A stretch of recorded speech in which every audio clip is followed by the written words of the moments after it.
कहते हैं माँ बच्चों को पाल पोस लेती है, पर बच्चों से एक माँ पाली नहीं जाती है। एक छोटी सी स्टोरी है, अगर अच्छी लगे तो लाइक सब्सक्राइब ज़रूर कीजिएगा। एक बच्चे के पिता बचपन में ही ख़त्म हो गए, तो माँ ने पाल पोस कर बड़ा किया और पढ़ाया लिखाया। माँ बहुत मेहनत मजदूरी करके उसे पढ़ाती लिखाती थी, खुद भूखा रहती थी पर उसे भूखा नहीं रहने देती थी। पर इत्तेफाकवश उस लड़के की नौकरी लग गई। जब नौकरी लग गई तो घर में खुशियों का माहौल हो गया और माँ ने अपने बेटे की शादी कर दी। बहू आई, बच्चे हुए और घर में खुशियाँ छा गई। बहू के आने से और पोते के आने से माँ बहुत खुश रहने लगी।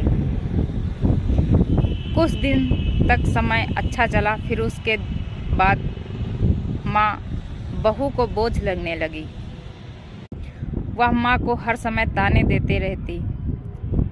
हद तो तब हो गई जब वह बोली कि ये बुढ़िया कुछ काम भी नहीं करती है, और उसको एक कोने में बिठा दिया। पुराने टूटे फूटे बर्तन में खाना देती और माँ की कोई वैल्यू नहीं।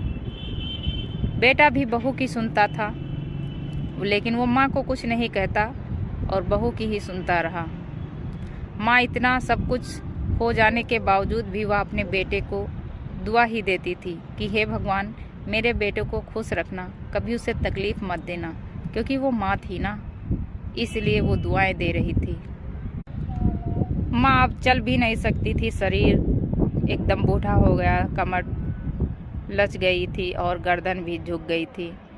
लेकिन एक दिन उसके पोते सब यह देख रहे थे। फिर पोतों ने अपने पिता से एक दिन जवाब किया कि पिताजी एक बात बोलें।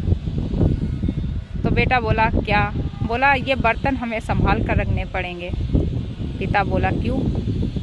बेटा बोला आज आप हमारी दादी को इस खाना दे रहे हो इस बर्तन में, कल आपको भी तो हमें इसमें देना पड़ेगा। फिर बेटे को रात भर नींद नहीं आई, करवटें बदलता रहा। अपने बेटे की बात सुनकर उसको चैन नहीं मिली। वह जब सुबह हुआ अपने माँ के कदमों में गिर गया और बोला माँ मुझे माफ़ कर दो। फिर वह अपने माँ के लिए नए कपड़े नए बर्तन लेकर आया और अपनी पत्नी से बोला कि अगर आज के बाद मेरी माँ को तुमने कुछ कहा तो मुझसे बुरा कोई नहीं होगा। कहते हैं जैसी करनी वैसी भरनी।